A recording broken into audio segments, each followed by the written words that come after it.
Hello my lovely viewers. स्वागत है आपका मेरे चैनल मीनाक्षी रसोई पे। दिवाली में हम बहुत तरह की मिठाई बनाते हैं, पर बात जब ट्रेडिशनल मिठाइयों की हो तो उसकी बात ही कुछ और होती है। तो आज मैं बनाने जा रही हूँ बिहार की दो फेमस ट्रेडिशनल मिठाई, बालूशाही और गाजा, जिसे गोजा भी बोलते हैं। और आज हम इसे बनाएंगे बस 4 इंग्रेडिएंट से। ये खाने में बहुत टेस्टी लगती है और इसे बनाना बहुत आसान है। तो चलिए शुरू करते हैं। इसे बनाने के लिए मैंने लिया है 4 कप मैदा। वजन में ये 500 ग्राम यानी आधा केजी मैदा है। और इसी से हम आज की अपनी दोनों मिठाई बनाने वाले हैं। मैदे को हम छान के लेंगे। छानने से मैदा जो है वो हल्का हो जाता है और इसकी मिठाई बहुत अच्छी बनती है। अब मैं इसमें ऐड कर रही हूँ 1/4 चम्मच बेकिंग सोडा। ये खाने वाला सोडा है, इससे ये खास्ता बनेगा। और साथ ही मैं इसमें डाल रही हूँ 1/4 चम्मच नमक। कोई भी मीठी रेसिपी में हल्का नमक डालने से उसका फ्लेवर जो है वो बहुत अच्छा आता है। हम इसे अच्छे से मिला लेते हैं। और इसके बाद मैं इसमें ऐड कर रही हूँ घी। घी की जगह आप इसमें तेल भी ले सकते हैं, पर घी के साथ बहुत अच्छी बनती है ये। तो इसलिए मैं सजेस्ट करूंगी कि आप घी लें। घी को हमें सारे मैदे में अच्छे से मिक्स करना है। सारा मैदा जो है वो अच्छे से घी में मिक्स हो जाना चाहिए, ताकि जो घी का फ्लेवर है, टेक्सचर है, वो सारे मैदे में अच्छे से निकल के आए। तो ये देखिए, घी जो है वो सारे मैदे में अच्छे से हमने मिक्स कर लिया है। अब मैं इसमें ऐड कर रही हूँ दही। तो मैंने यहाँ पे 2 छोटी चम्मच दही ऐड किया है। बहुत लोग इस रेसिपी में दही का यूज नहीं करते हैं, बट मैं सजेस्ट करूंगी कि थोड़ा सा आप दही जरूर यूज करें। इससे आपकी जो रेसिपी है बिल्कुल मीठी मीठी नहीं लगेगी और एक बैलेंस फ्लेवर आएगा, यानी हल्की सी खटास वाली जो टच होती है ना, वो आएगी। दही को मैंने अच्छे से मिला लिया है आटे में। हमें आटे को गूंथना नहीं है, बस दही को मिला लेना है। अब मैं इसमें पानी ऐड करूंगी। तो यहाँ पे मैंने 1 कप पानी लिया है और पानी हम थोड़ा थोड़ा करके ऐड करेंगे। इस रेसिपी में हम आटे को मलते नहीं है, यानी बहुत ज्यादा गूंथते नहीं है। बस हमें आटे को मिला लेना है और छोड़ देना है। तो ये देखिए, मैं थोड़ा थोड़ा करके पानी इसमें ऐड कर रही हूँ और सारे मैदे को हमें एक जगह इकट्ठा कर लेना है। अगर हम आटे को बहुत ज्यादा गूंथेंगे, मसलेंगे, तो इस मिठाई में जो लेयर्स आती है ना, जो इस मिठाई की खूबसूरती है, वो नहीं आएगी। और इस मिठाई में लेयर्स बने, ये बहुत जरूरी है। तो ये देखिए, सारे आटे को हमने अच्छे से लगा लिया है। और जो हमने पानी लिया था ना, 1 कप, वो लगभग यूज हो चुका है। बस 2-3 चम्मच पानी जो है वो बच गया है। तो 4 कप मैदे में 1 कप पानी का हमने यूज किया है इस मैदे को बांधने में। और आप देख सकते हैं कि हमारा मैदा जो है वो बिल्कुल जाला जाला सा दिख रहा है, ये देखिए। और इसी जाले की वजह से हमारी जो मिठाई है दोनों वो बहुत परफेक्ट बनेगी और उसमें लेयर्स आएगा। अब हम इस मैदे को ढक के 20 मिनट के लिए रेस्ट होने के लिए छोड़ देते हैं। और तब तक हम मिठाई की चाशनी बना लेते हैं। इसके लिए मैंने गैस पे एक पैन लिया है और इसमें मैं ले रही हूँ 2 कप चीनी। 2 कप चीनी के साथ ही मैं इसमें ऐड करूंगी 1 कप पानी। इसे अच्छे से मिला लेंगे। तो जितना हमने चीनी लिया था उसका आधा पानी हमने इसमें लिया है। अब मैं इसमें थोड़ा सा केसर ले रही हूँ। केसर को हमने थोड़ा सा गर्म करके इस तरह से हाथों से मसल के इसमें डाला है, जिससे इसमें बहुत अच्छा कलर आएगा। आधा चम्मच इलायची का पाउडर डाला है, जिससे इसमें बहुत अच्छा फ्लेवर आएगा। हमें इस चाशनी को बहुत ज्यादा गाढ़ा नहीं करना है, इसे हम पतला ही रखेंगे, जिससे चाशनी मिठाई में अंदर तक इन्फ्यूज हो जाए। तो हमें इसे बस इतना पकाना है कि ये थोड़ी चिपचिपी हो जाए और इस तरह से रुक रुक के गिरे। ये देखिए, तो हमारी चाशनी अब रेडी है। अब हम इसमें 10 से 12 बूंद नींबू का रस ऐड करेंगे, जिससे हमारी चाशनी जो है वो जमेगी नहीं और लंबे टाइम तक परफेक्ट बनी रहेगी। अब हम गैस को ऑफ कर लेते हैं और नेक्स्ट प्रोसेस पे चलते हैं। तो 20 मिनट हो चुका है और हमारा जो मैदा है वो भी अच्छे से सेट हो चुका है। ये देखिए, इसे मैं प्लेटफॉर्म पे निकाल लेती हूँ और हाथों से इस तरीके से मिला के इसे हम एक शेप में ले आते हैं। ये देखिए, इस तरीके से। अब मैं एक चाकू से इसे बीचों बीच एक कट लगा दूंगी और इसे 2 बराबर भागों में बांट लूंगी। तो इस तरीके से मैंने एक भाग को अलग हटा लिया है। और दूसरे वाले भाग से यहाँ पे मैं अपनी पहली मिठाई बना रही हूँ। तो यहाँ पे मैं गाजर बना रही हूँ। उसके लिए मैंने इस आटे को पहले एक गोल शेप किया है इस तरीके से।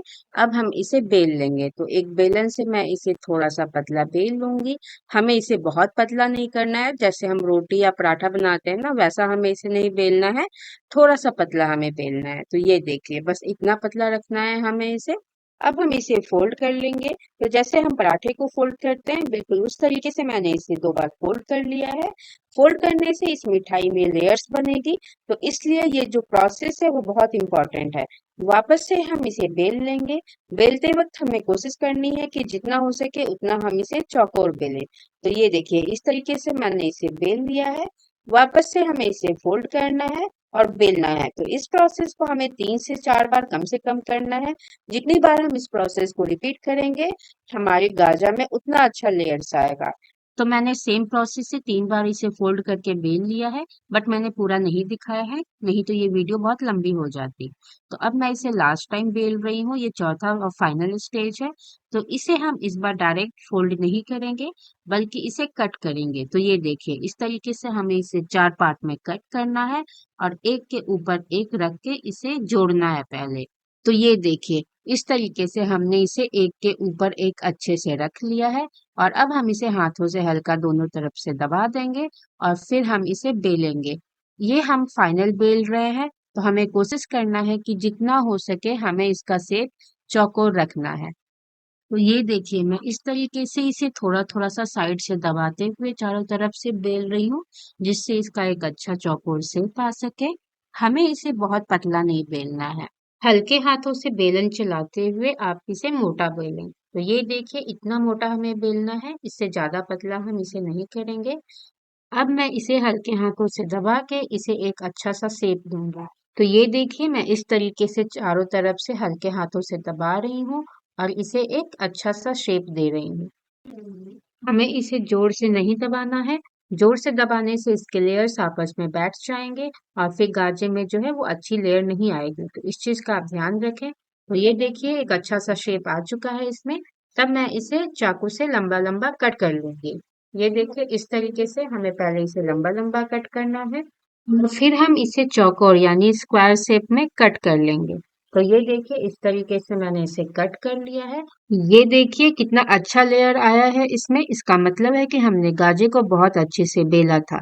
इसी तरीके से हम सारे गाजे को कट कर लेंगे। गाजे का साइज हम अपने अकॉर्डिंग छोटा बड़ा रख सकते हैं। तो ये देखिए, मैंने सारे गाजे को कट कर लिया है। अब मैं इसे एक प्लेट में ट्रांसफर कर देती हूँ और इसे एक कपड़े से ढक के साइड में रख लेते हैं। हम बालूशाही बनाएंगे। इसके लिए हमने जो आधा आटा रखा था वो मैंने लिया है और उसमें से हम थोड़ा सा आटा लेंगे, जितना हम रोटी के लोई का आटा रखते हैं ना उतना। और उसे हम इस तरीके से हथेलियों के बीच में हल्के हाथों से गोल गोल घुमाते हुए इसे एक पेड़े का शेप देंगे। तो ये देखिए, जैसे हम रोटी का पेड़ा तैयार करते हैं ना, बिल्कुल वैसा। अब मैंने एक पेन लिया है और इस पेन से मैं इस पेड़े के बीच में सेंटर में एक छेद करूंगी और हमें पेन को बिल्कुल आर पार करके एक अच्छा सा छेद करना है। ये देखिए, अब आप चाहे तो उंगलियों से इसे एक अच्छा सा शेप दे सकते हैं, बिल्कुल चिकना कर सकते हैं इस तरीके से। ये देखिए, कितना अच्छा शेप आया है इसका, बिल्कुल परफेक्ट बना है ये। तो इसी तरह से हम बाकी के बालूशाही भी बना लेंगे। पहले हम पेड़े जैसा बना लें और उसके बीच में सेंटर में इस तरह से पेन से एक छेद कर लें। तो मैंने सारे बालूशाही को इसी तरीके से बना लिया है। ये देखिए, अब मैं इसे एक प्लेट में रख लेती हूँ। तो जिस प्लेट में मैंने गाजर रखा था उसी में मैं इसे भी रख लूंगी। अब हम इसे फ्राई करने के प्रोसेस पे चलते हैं। इसके लिए मैंने तेल को कढ़ाई में अच्छे से गर्म कर लिया है। तो तेल हमारा अच्छे से गर्म हो चुका है, मीडियम हॉट है। तो अब हम इसमें एक एक करके सारे बालूशाही को डाल देंगे। बालूशाही को हमें लो फ्लेम पे 10 से 12 मिनट तक अच्छे से उलट पलट करके पकाना है। बालूशाही डालते वक्त जो हमारा तेल है वो मीडियम हॉट होना चाहिए, बहुत ज्यादा गर्म नहीं होना चाहिए। अगर तेल ज्यादा गर्म होगा तो बालूशाही ऊपर से पक जाएगी बट अंदर से कच्ची रहेगी। तो ये देखिए, 5 मिनट हो चुका है और आप देख सकते हैं कि बालूशाही का जो कलर है वो चेंज होने लगा है और बालूशाही हमारी फूल गई है। तो इसका मतलब है कि हमारी जो बालूशाही है परफेक्ट बनी है, खस्ता बनी है। तो हम इसे अभी 7 मिनट के लिए और पकाएंगे। फ्लेम हमें लो ही रखना है। तो 7 मिनट हो चुका है और आप ये देखिए, बालूशाही का जो कलर है बिल्कुल गोल्डन ब्राउन हो चुका है। तो ये परफेक्ट टाइम है। अब हम इसे तिरछा करके इसका एक्स्ट्रा तेल निकाल लेते हैं और इसे एक हम बर्तन में निकाल लेंगे। तो ये देखिए, इस तरीके से मैंने सारे बालूशाही को बर्तन में निकाल लिया है। अब इसी तेल में हमें गाजर को भी फ्राई करना है। तो गैस का फ्लेम मैंने लो रखा है और सारे गाजर को तेल में डाल दिया है। अब लो फ्लेम पे हम इसे 10 से 12 मिनट तक अच्छे से पकाते हुए फ्राई कर लेंगे। इधर हमारा गाजर फ्राई हो रहा है, तब तक हम एक बार अपने बालूशाही को देख लेते हैं। ये देखिए कितनी अच्छी बालूशाही बनी है। आप इसका कलर देखिए, बिल्कुल परफेक्ट आया है। साथ ही इसमें जो लेयर्स दिखनी चाहिए वो भी बिल्कुल क्लियर है। इसका मतलब है कि हमारी जो बालूशाही है बिल्कुल परफेक्ट बनी है। अब हम बालूशाही को चीनी वाली चाशनी में डिप कर देंगे। मैंने एक एक करके सारे बालूशाही को चाशनी में डाल दिया है और हमें इसे चाशनी में 5 से 7 मिनट तक छोड़ देना है। 7 मिनट में बालूशाही जो है वो चाशनी को अच्छे से पी लेगी और उसके बाद हम बालूशाही को चीनी से बाहर निकाल लेंगे। चाशनी हमारी गर्म होनी चाहिए। अगर ठंडी हो जाए तो आप इसे हल्का गर्म कर लें। तो जब तक हमारे बालूशाही फूलते हैं चाशनी में, तब तक हम एक बार अपने गाजर को चेक कर लेते हैं। तो ये देखिए, इधर जो हमारा गाजर है वो भी अच्छे से फ्राई हो चुका है। आप देख सकते हैं कि कितना अच्छा लेयर आया है इसमें। ये देखिए, साथ ही जो इसका कलर है वो भी गोल्डन ब्राउन हो चुका है। तो अब हम इसे भी तेल से बाहर निकाल लेंगे। इस तरह से पहले हम गाजर को तिरछा कर लेंगे, जिससे जो एक्स्ट्रा तेल होगा वो कढ़ाई में निकल जाएगा और उसके बाद हम गाजर को निकाल के एक बर्तन में रख लेते हैं। मैंने सारे गाजर को कढ़ाई से बाहर निकाल लिया है। इधर 7 मिनट हो चुका है, तो हम एक बार बालूशाही को चेक कर लेते हैं। ये देखिए, बालूशाही ने चाशनी को अच्छे से पी लिया है और ये बिल्कुल सॉफ्ट हो चुका है। तो अब हम इसे भी एक प्लेट में निकाल लेते हैं। तो मैंने एक एक करके सारे बालूशाही को इस तरह से प्लेट में निकाल लिया है। तो ये देखिए, बिल्कुल परफेक्ट बालूशाही बन के तैयार हुई है। लग रही है ना बिल्कुल मार्केट वाली हलवाई वाली बालूशाही। चाशनी से बालूशाही निकालने के बाद इतनी चाशनी बच गई है और ये काफी गाढ़ी हो गई है, क्योंकि बालूशाही ने पानी को एब्जॉर्ब कर लिया था। हमें इसी चाशनी में गाजर को बनाना है। तो पहले हम इसे थोड़ा पतला करेंगे। तो मैंने इसमें आधा कप पानी डाला है और इसे एक बॉयल आने तक बॉयल कर लिया है। तो ये देखिए, चाशनी में अच्छा सा बॉयल आ चुका है। तो हम अब गैस को ऑफ कर लेते हैं और इसी चाशनी में हम सारे गाजर को ट्रांसफर कर लेते हैं। तो ये देखिए, मैंने सारे गाजर को चाशनी में अच्छे से डाल दिया है और अब हम इसे चम्मच से इस तरह से एक बार मिला लेंगे। हमें इस गाजर को चाशनी में 5 से 7 मिनट तक डिप करके छोड़ना है और बीच में हम इसे 1 से 2 बार चला लेंगे।